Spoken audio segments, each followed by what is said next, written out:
Hello everyone and welcome to the Gunpla Network. I'm the Spicer and today's video is brought to you by Side 7 Exports.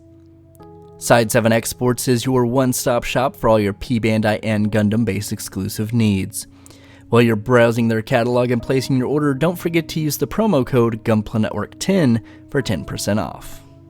Way back in the beginning of 2020, we did a prediction video of what we thought would come out that year. And we did pretty well. We got 4 correct in the high-grade Mezzer, the high-grade Death Beast, the high-grade Dauntress, and the high-grade Heavy Arms, and kinda got close with the high-grade Mark III and the high-grade Cassie, as we thought both of those would be coming out in 2020.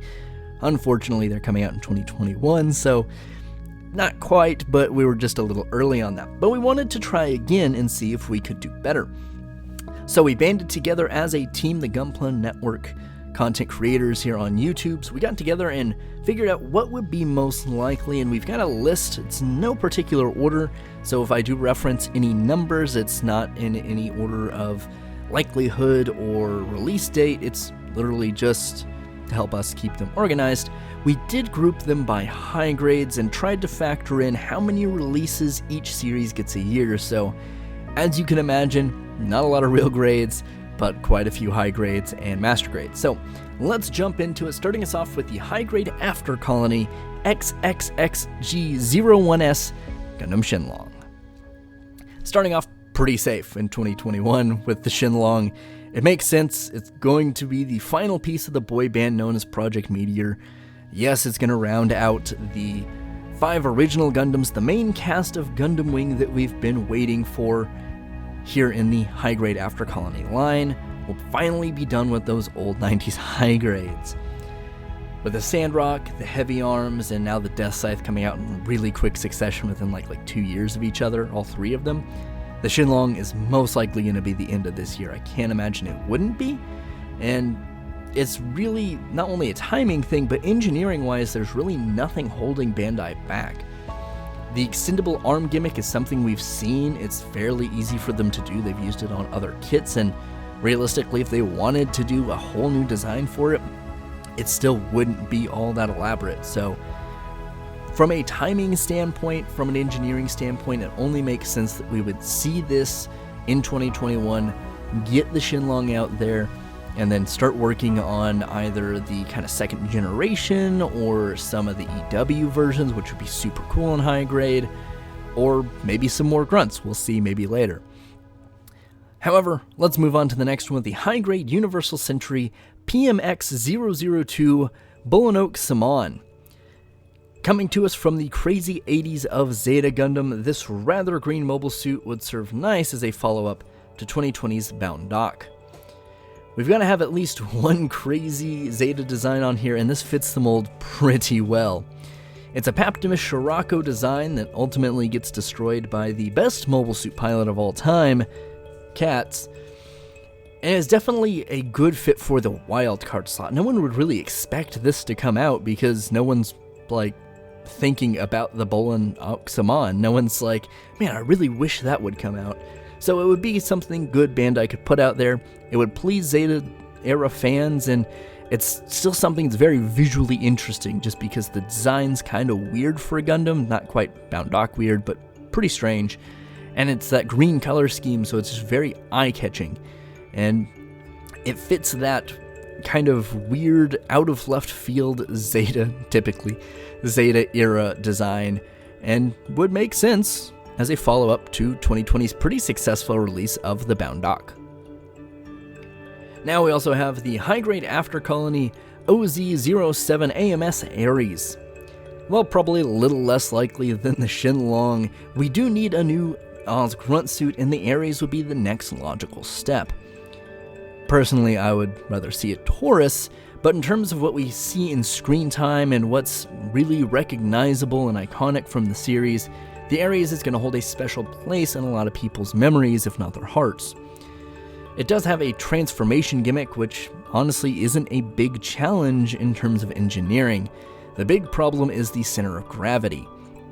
It has very small feet and tiny legs for that transformation gimmick, but it's super top heavy. All the flight components go on the mid to mostly the upper body, So making sure this isn't too top heavy and doesn't tumble over all the time would be Bandai's biggest challenge.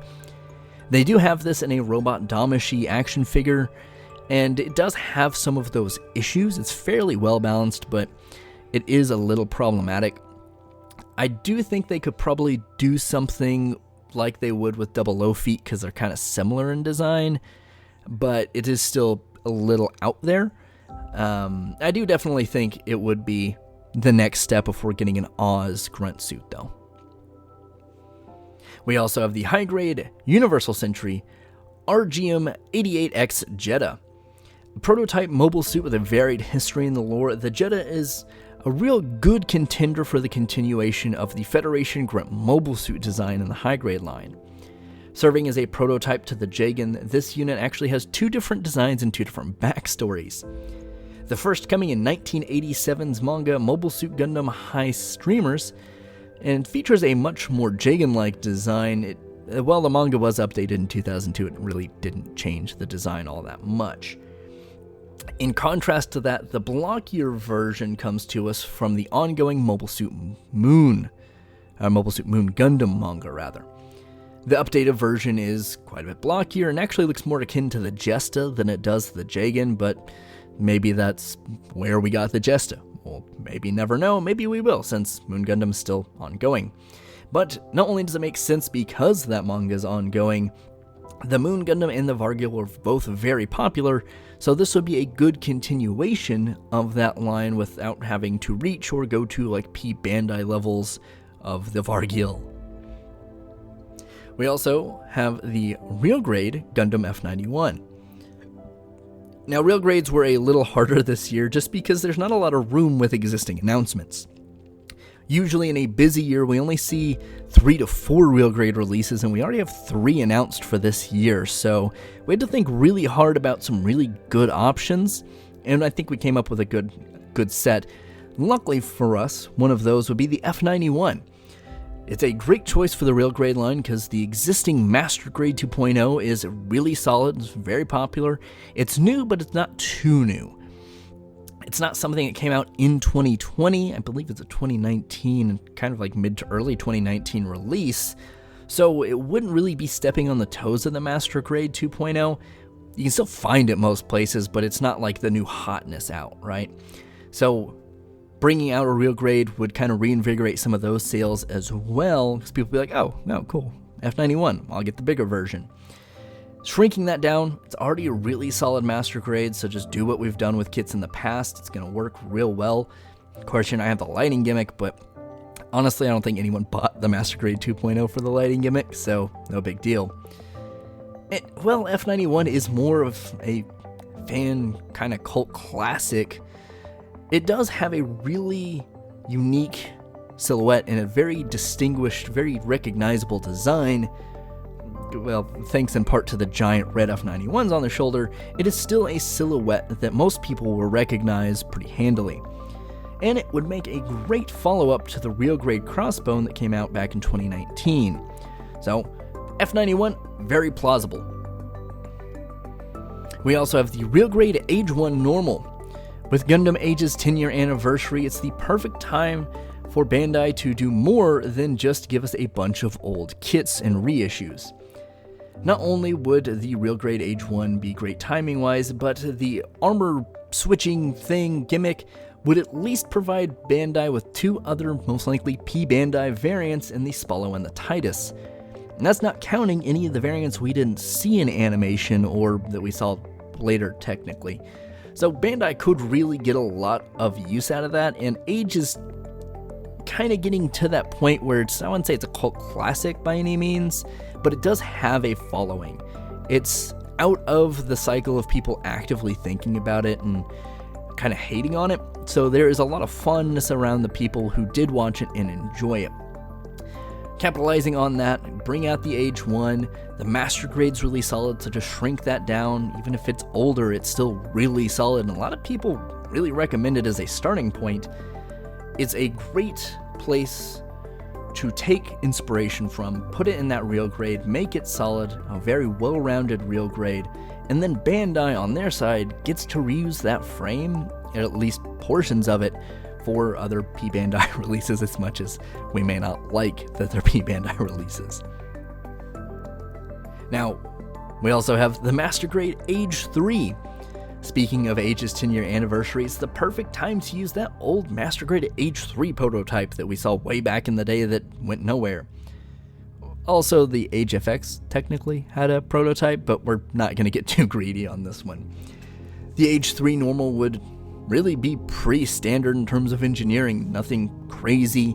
Be something like the Double Zeta or the Faz, pretty similar frame, pretty bulky, not quite as much, but pretty similar.